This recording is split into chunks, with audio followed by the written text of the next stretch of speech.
So reduce. So map reduce is pretty hot stuff. Or a lot of people want to do map reduce, where you apply a function to something and then you simulate the results or add them up or do something with them.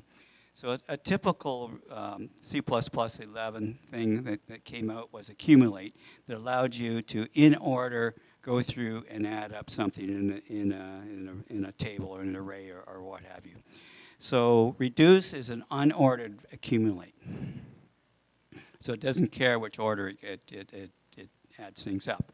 And of course, if you parallelize that, then you add up, you can have each thread do a portion of the data set and produce that in parallel, and then you have to merge the results from the results from each thread to return the final answer.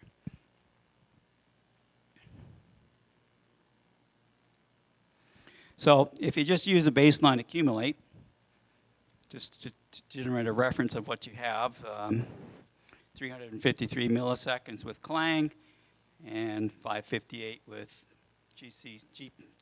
GNU G++ 9.2. If you say parallel accumulate, now this was parallel accumulate was a GNU extension that came out before C++ 11 support was finalized. So this uses secret sauce under the hood. I'm not exactly sure what it does, but clearly it makes a radical improvement. And again, this is on a 16-core processor. And if you use an index for loop, like for int I equals 0, I equals I less than size, I plus plus, runs like death warmed over with 9.0, but it's pretty respectable with Clang. I found that result interesting. If you use an iterator for loop, point at an array, begin, end. Now here Clang is winning. There Clang lost. Here's anyway. And this really was horrible, the index for loop. Range space for loop.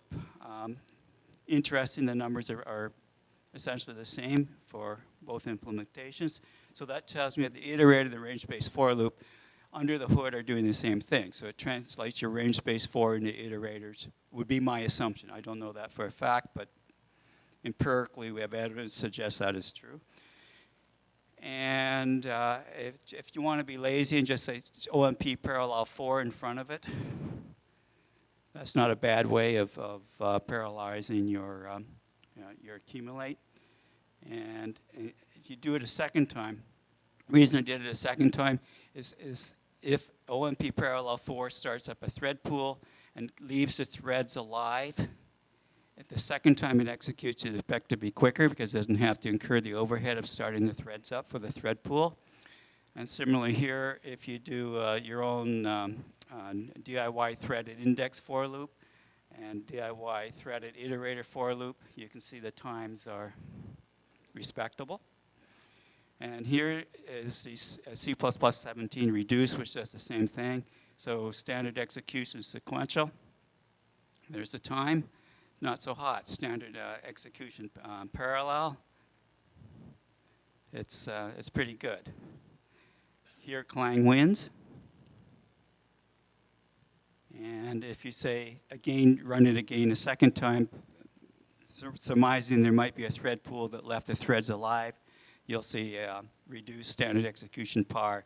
The time's about the same. So I would conclude that it shuts down the thread pool and you incur that thread pool startup expense every time you access the thread pool.